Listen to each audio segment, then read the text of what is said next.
نحمده ونصلي على رسوله الكريم أما بعد فقد قال الله تعالى في القرآن الكريم وفي القرآن المجيد أعوذ بالله من الشيطان الرجيم بفضل بسم الله الرحمن الرحيم أولئك على هدى من ربهم وأولئك هم المفلحون إن الذين كفروا سواء عليهم أنذرتهم أم لم تنذرهم لا يؤمنون ختم الله على قلوبهم وعلى سمعهم وعلى أبصارهم غشاوة ولهم عذاب عظيم صدق الله العظيم. அருமைக்குரிய சகோதரர்களே, நேற்று நாம் பார்த்து வந்தவருடைய வசனங்களுடைய சுருக்கங்கள் முத்தகீன்கள் என்பவர்கள் யார் என்பதை பற்றி சொல்லும் பொழுது அதனுடைய விவரங்களை விவரித்து அல்லாஹ் சொல்லி காட்டுகின்றான். அவர்கள் சிலர்கள் எந்த சிலர்கள் மறைவானவற்றை கொண்டு ஈமான் கொண்டிருப்பார்கள், இன்னும் தொழுகையை நிலைநாட்டக்கூடியவர்கள், அவர்களுக்கு வழங்கப்பட்ட ஒன்றிலிருந்து அவர்கள் செலவு செய்யக்கூடியவர்களாக இருப்பார்கள். இன்னும் சிலர்கள் எந்த சிலர்கள் அவர்களுக்கு இறக்கப்பட்ட வேதங்களை கொண்டு அவர்கள் ஒன்றின் மீது ஈமான் கொண்டிருப்பார்கள், இன்னும் முன்னுள்ள வேதங்களை கொண்டும் அவர்கள் ஈமான் கொண்டிருப்பார்கள். மறுமை நாளை அவர்கள் எதிர்பார்த்தவர்களாக நம்பிக்கை கொண்டவர்களாக அவர்கள் இருப்பார்கள், உறுதியாக நம்பியவர்களாக இருப்பார்கள். மறுமை நாள் என்பது உண்டு என்பதை பற்றி நம்பியவர்களாக இருப்பார்கள் என்பது சொல்லும் பொழுது சொல்லி காட்டுகின்றான். உலாய்க்கு அவர்கள் தான் அலா ஹுதன் மின் ரப்பிஹிம், அவர்களுடைய ரப்பிடத்தில் அல்லாஹ் தஆலாவிடத்தில் நேரான வழியில் இருக்கிறார்கள். இவங்கதான் இருக்கக்கூடியவங்க, நேரான வழியில் இருக்கக்கூடியவர்கள். உலாய்க, இன்னும் இவர்கள்தான் இவர்களேதான் முஃப்லிஹூன், வெற்றியாளர்களாக நிச்சயமாக இவர்கள் தான் வெற்றி பெற்றவர்கள். அல்லாஹ் தஆலாவிடத்தில் வெற்றி பெற்றவர்கள் இப்படித்தான் இருப்பார்கள் என்பதாக அந்த முத்தகீன்களை பற்றி அல்லாஹ் சொல்லி காட்டுகின்றான். இதை சொன்ன அல்லாஹ் இதற்கு நேர் எதிர்மறையாக இருக்கக்கூடிய நபர்கள் யார்? முத்தகீன்கள் இல்லாதவர்கள் என்றால் அவர்கள் எப்படி இருப்பார்கள், எது போன்று இருப்பார்கள் என்பதையும் அல்லாஹ் சொல்லி காட்டுகின்றான். இன்னல்லதீன, நிச்சயமாக சிலர்கள், எந்த சிலர்கள் கஃபரு, நிராகரித்தார்களே.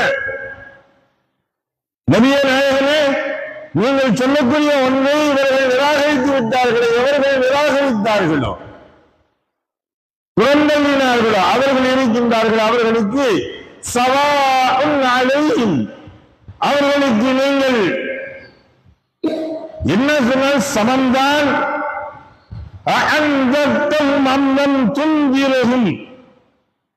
அவர்களுக்கு அச்சமூட்டி எச்சரிக்கை செய்வதும் அச்சமூட்டி எச்சரிக்கை செய்யாமல் இருப்பதும் அவர்களுக்கு சமம்தான். தமிழ்ல ஒரு பழமொழி சொல்லுவாங்க, செவிடங்காதல் ஊதுன சங்கு அப்படிங்குவாங்க. என்ன ஊதினாலும் சரி, என்ன சொன்னாலும் சரி, அவங்களுக்கு கொஞ்சம் கூட ஏற்றுக்கொள்ள மாட்டார்கள், கொஞ்சம் கூட அவர்கள் அதை பற்றியே சிந்திக்க மாட்டார்கள். இன்னைக்கு நம்ம அதை பார்க்கலாம். ஒரு மனிதன் ஒன்றின் மீது பிரியப்பட்டவனாக, ஒன்றை அவன் அடைய வேண்டும் எனக்கூடிய எண்ணங்களை கொண்டவனாக, அல்லது ஒன்றை அவன் கண்மூடித்தனமாக நம்பியவனாக, கண்மூடித்தனமா நம்பிட்டான், இதுதான் அப்படிங்கிறது அவன் டிக்ளேர் பண்ணிட்டான், இதுதான் சரிங்கிறது. அவன்கிட்ட எண்ணத்தை போய் நீங்க எடுத்து சொன்னாலும் சரி, விடிய விடிய உட்கார்ந்து அவன்கிட்ட உட்கார்ந்து பேசினாலும் சரி, லாஸ்ட்ல எங்கால அப்படித்தாங்க. அதெல்லாம் சரிங்க, அதெல்லாம் ஒரு காரியமா, எவ்வளவு பெரிய விஷயமாக இருந்தாலும் சரி, அதெல்லாம் ஒரு பெரிய விஷயம் இல்லைங்க. இருந்தாலும் இப்படி இருக்கக்கூடாது. அதை மாற்றி அப்படியே அவர்கள் மடைமாற்றுவார்கள். அப்ப அவர்களிடத்தில் என்ன சொன்னாலும் சரி, இந்த ஈமான் என்பது உள்ளத்தில் இல்லாமல், அவர்கள் புரிந்து கொள்ள வேண்டும் எனக்கூடிய சிந்தனைகள் இல்லாமல் இருக்கக்கூடிய நபர்களிடத்தில் நீங்கள் என்ன சொன்னாலும் சரி, அவர்களுக்கு எச்சரிக்கை செய்தாலும் ஒண்ணும் இல்லை. லா யுமினூன், அவர்கள் ஈமான் கொள்ளவே மாட்டார்கள். ஏன் தெரியுமா? ஹதமல்லாஹு, அல்லாஹ் தஆலா முத்திரையிட்டு விட்டான். அலா குலூபிஹிம், அவர்களுடைய உள்ளங்களிலும், வஅலா ஸம்இஹிம், அவர்களுடைய பார்வைகளிலும் அல்லாஹ் என்ன செஞ்சுட்டான்? முத்திரையிட்டு விட்டான். உள்ளத்துல முத்திரையிட்டான்னா என்ன அர்த்தம்? அவர்களுக்கு சொல்லுவாங்க, படிப்பாங்க, எல்லாம் செய்வாங்க, ஆனா அது உள்ளத்துல போய் இறங்காது. அதுல இருக்கக்கூடிய நல்லதை என்ன சொல்லப்பட்டிருக்கிறது என்பதை பற்றி ஆராயாமல் அதில் எது கெடுதல் இருக்கின்றது என்பதை அவர்கள் அர்த்தம் பார்ப்பாங்க. இந்த காந்தத்தை கொண்டு போன எல்லாமே ஒட்டாது. காந்தத்துல இரும்பு மாத்திரம்தான் பிடிக்கும், அந்த இரும்பு துகள்களை மட்டும்தான் எடுக்கும். அதுபோன்றுதான் இவர்கள் எப்படின்னா, இந்த முத்திரையிடப்பட்டவர்கள் இவர்களை சென்றால் எது அவர்களுக்கு தேவையில்லை, எது இவர்களுக்கு சாதகம் என்பது எண்ணுகின்றார்கள், அதை மட்டும்தான் எடுத்துக்கொள்வாங்க. இன்னைக்கு ஒன்னும் இல்ல, இந்த பக்ரீத்தில் ரமலான், இந்த பக்ரீத்துடைய ஹஜ் பண்ண சமயங்களில் நாம் மறக்கப்பட்ட ஒன்று. எல்லோர்களும் அதை பற்றி சிந்திக்காமல் தவறிவிட்டோம். இதற்கு முன்னுள்ள சமயங்கள் எல்லாம் இதுபோல வரும்பொழுது எத்தனையோ கண்டனங்கள், எத்தனையோ பிரச்சனைகளை இஸ்லாமிய சமூகம் எடுத்திருக்கின்றது. ஆனா இன்னைக்கு அதை பற்றி சிந்திக்காமல் அமைதியாக விட்டோம். என்ன, மாடுகளை பலியிடுவது என்பது பொது வழியில கூடாது. அவர்களுடைய இல்லங்களில் அறுக்கக்கூடிய மாடுகள் அல்லது தொழுவத்தில் அறுக்கக்கூடியது பொது வழியாது. ஒரு தடை உத்தரவு வருகின்றது. அதற்கு அவர்கள் எடுத்து வைக்கக்கூடிய வாதங்கள் என்னன்னு தெரியுமா? குர்ஆன் வசனம் தான். அதை செய்யக்கூடாது என்று சொல்லக்கூடியது. நீங்க ஆடு ஒண்ணும் சொல்வதாக இருந்தா அதுக்கு ஒரு அமைப்பே வந்து இந்த பீட்டாங்களா, அந்த அமைப்பு சொல்லும் பிறகு சொல்லி வருது. ஒரு சமயம் நோட்டீஸே அடித்து வெளியிட்டு இருந்துச்சு, ஆடு மாடுகளை பலியிடாதீர்கள் என்று சொல்வதற்கு. அதற்கு அவர்கள் சொன்னதுடைய விளக்கங்கள் குர்ஆனுடைய வசனங்கள் தான் எடுத்து வச்சாங்க. என்ன வசனம் தெரியுமா? அல்லாஹ் தஆலா நீங்கள் அறுக்கக்கூடிய ரத்தமோ சரியா அல்லாஹ் தஆலா இடத்துல போய் சேராது, உங்களுடைய தக்வா தான் போய் சேரும். அப்படி ஏங்க சேராத, நீங்க ஏங்க அறுக்கிறீங்க? தக்வா தான், நாங்க இறையச்சம் தான் அங்க மெயின். நீங்க இறையச்சத்தை மட்டும் கடைபிடிக்க வேண்டியதானா?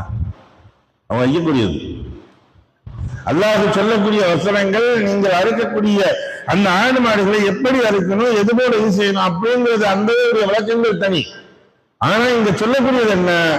இதை முன்வைத்து அதை அறுக்கக்கூடாது, அது சேராது இல்லைங்க, அல்லாஹ் இடத்துல சேராதுன்னு சொல்றான். அதனால நீங்க அதை எங்க அறுக்கிறீங்க? அவங்க வைக்கக்கூடிய வாதங்கள் வைக்கின்றார்கள். அப்ப இப்படியாப்பட்ட நபர்களுக்கு இந்த உள்ளங்களில் நல்லதை பற்றி சிந்திக்கக்கூடிய எண்ணங்களோ அவர்களுடைய பார்வைகளுடைய பத்தாயங்களோ அவர்கள் அதை பற்றி சிந்திக்கக்கூடிய ஆற்றல்களோ அவர்களுக்கு இல்லாமல் ஆகிவிடும். அவர்களுடைய செயற்பாடுகளிலும் அவர்களுடைய பார்வைகளிலேயும் உள்ளத்திலையும் அல்லாஹ் தஆலா முத்திரையிட்டு விட்டான். அவர்களுடைய பார்வைகளுக்கு விஷாவத்தும் திரையிட்டு விட்டான். அவர்களுடைய பார்வைகளுக்கு அல்லாஹ் தஆலா திரையிட்டான். பார்ப்பாங்க, எல்லாத்தையும் பார்ப்பாங்க. இந்த குதிரைக்கு கடிவாளம் போட்டது போன்று, குதிரைக்கு ஒரு லகாரம் சொல்லக்கூடிய இந்த திரைகள் போட்டது போன்று எதுக்குலாம் எல்லா பக்கமும் பார்க்க கூடாது, நேரா பார்த்துக்கிட்டே போறோம் அப்படிங்கிறதுக்காக அந்த சைடுல வந்து ஒரு திரைகள் போல போடுவாங்க. குதிரைக்கு எல்லா பக்கமும் பார்த்தோம்னா எல்லாம் இதாயிரும் அப்படின்னு அது போல போட்டிருப்பாங்க. இது போல இவர்களுக்கு என்ன ஒன்றையும் பார்க்க மாட்டாங்க, கெட்டதை மட்டும்தான் சிந்தித்துக் கொண்டு பார்த்து கொண்டு இவர்கள் சென்று கொண்டே இருப்பார்கள். இவர்களுக்கு அல்லாஹ் தஆலா பார்வையில் திரையிடப்பட்டிருங்க. இவர்களுக்கு நோவினை தரக்கூடிய வேதனை நாளை மறுமையில் இருக்கின்றது என்பதை அல்லாஹ் தஆலா தெளிவாக சொல்லி காட்டுகின்றான். எதை படித்தோமோ எதை கேட்டோமோ அதை விளங்கி நடக்கக்கூடிய புரிந்து நடக்கக்கூடிய நன்மக்களாக வல்லல்லாஹு நம் ஆக்கியர் உருவானாக. வாஹ்தாவன் அல்ஹம்துலில்லாஹி ரப்பில் ஆலமீன். சுப்ஹானல்லாஹி பிஹம்திஹி சுப்ஹானக்கல்லாஹும்ம பிஹம்திக வ நஷ்ஹது அன் லா இலாஹா இல்லா அன்த வ நஸ்தக்ஃபிருக வ நதுபு இலைக். ஆமீன். சுப்ஹான ரப்பிக ரப்பில் இஸ்ஸத்தி அம்மா யசிஃபூன் வ ஸலாமுன் அலல் முர்ஸலீன் வல்ஹம்துலில்லாஹி ரப்பில் ஆலமீன்.